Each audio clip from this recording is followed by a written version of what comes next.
നമസ്കാരം. Kayamkulam MLA U പ്രതിഭയുടെ മകൻ കഞ്ചാവ് കേസിൽ ഉൾപ്പെട്ടതും അതിനെ തുടർന്നുണ്ടായ വിവാദങ്ങളൊക്കെ തന്നെ ഇപ്പോഴും തുടരുകയാണ്. മാധ്യമങ്ങൾ ഇത് ചർച്ച ചെയ്യുന്നുണ്ട്. തന്റെ മകൻ അങ്ങനെയൊരു കാര്യത്തിൽ ഉൾപ്പെട്ടിട്ടേയില്ല എന്നൊക്കെയായിരുന്നു യു പ്രതിഭയുടെ അവകാശവാദം. പക്ഷെ FIR കോപ്പി പുറത്തു വന്നതോടെ എല്ലാം മാറി മറിഞ്ഞു. പറയുന്നത് അതല്ല. സംസ്ഥാനത്തെ വിവിധ ജില്ലകൾ കേന്ദ്രീകരിച്ച്, വിദ്യാലയങ്ങൾ കേന്ദ്രീകരിച്ച് ലഹരി മാഫിയ സംഘങ്ങൾ പിടിമുറുക്കുന്നു എന്ന ഇന്റലിജൻസ് റിപ്പോർട്ട് ഏതാനും മാസങ്ങൾക്ക് മുൻപ് പുറത്തു വന്നിരുന്നു. പക്ഷേ വേണ്ടത്ര പരിശോധനകൾ നടത്തിയോ, വേണ്ടത്ര ഇടപെടലുകൾ എക്സൈസോ പോലീസോ നടത്തിയോ ഇല്ല എന്ന് തന്നെയാണ് മനസ്സിലാകുന്നത്. അതായത് പെൺകുട്ടികളെ പോലും ഈ മയക്കുമരുന്നിന്റെ, കഞ്ചാവിന്റെ, മയക്കുമരുന്ന് മിഠായികളുടെ ഒക്കെ കാരിയർമാരായി നിയോഗിച്ചുകൊണ്ട് ലഹരി മാഫിയ സംഘങ്ങൾ നമ്മുടെ യുവതലമുറയെ പിടിച്ചു മുറുക്കുകയാണ്. ഒരു തലമുറ, ഭാവി തലമുറ തന്നെ ഇല്ലാതാകുന്ന തരത്തിലേക്ക് കേരളത്തിലെ വിദ്യാർത്ഥികളെ, യുവാക്കളെയൊക്കെ തന്നെ ഈ മയക്കുമരുന്ന് മേഖല കാർന്ന് തിന്നുകയാണ്. അവരുടെ ബുദ്ധിയെ, അവരുടെ ഭാവിയെ, അവരുടെ വിദ്യാഭ്യാസത്തെ ചൂഷണം ചെയ്തുകൊണ്ട് ലഹരി മാഫിയ സംഘങ്ങൾ മുമ്പോട്ട് പോകുന്നു.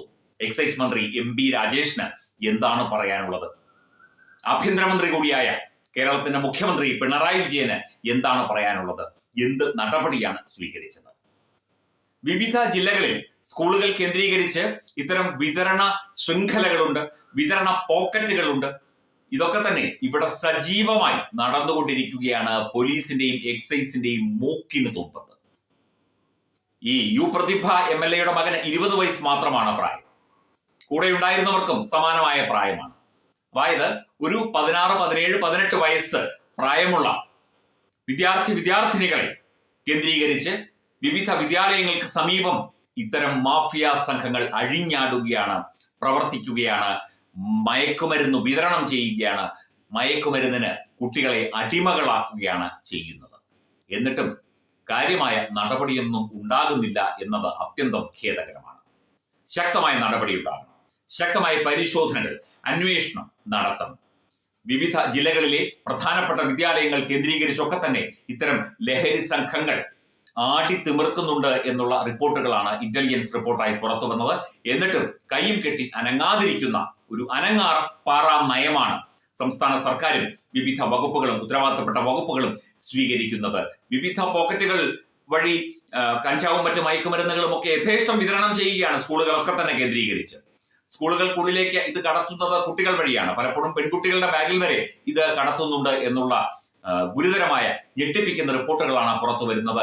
എന്നിട്ടും ഒരു അനങ്ങാപ്പാറ നയമാണ്, അല്ലെങ്കിൽ യാതൊരു ക്രിയാത്മകമായ നടപടിയും, അടിയന്തരമായ നടപടി സ്വീകരിക്കേണ്ട വിഷയത്തിൽ ഒന്നും ചെയ്യാതെ കൈയും കെട്ടി എക്സൈസും പോലീസും വിവിധ വകുപ്പുകളും സർക്കാർ സംവിധാനങ്ങളും നോക്കി നിൽക്കുന്നത് കേരളത്തിലെ ജനങ്ങളോട്, ഭാവി തലമുറയോട് ചെയ്യുന്ന ക്രൂരതയാണ്, വഞ്ചനയാണ് എന്ന് പറയാതെ വയ്യ. Powered by Jyothis, realising your dream home. Our ongoing luxury apartments projects are Crown near Karivattam, The Square near UST Global, White Manor near Attigal Ambalathra, and Evergreens Luxury Villas near Tirumala. Call 90482 55599. Jyothis Building Promoters Private Limited, Thiruvananthapuram.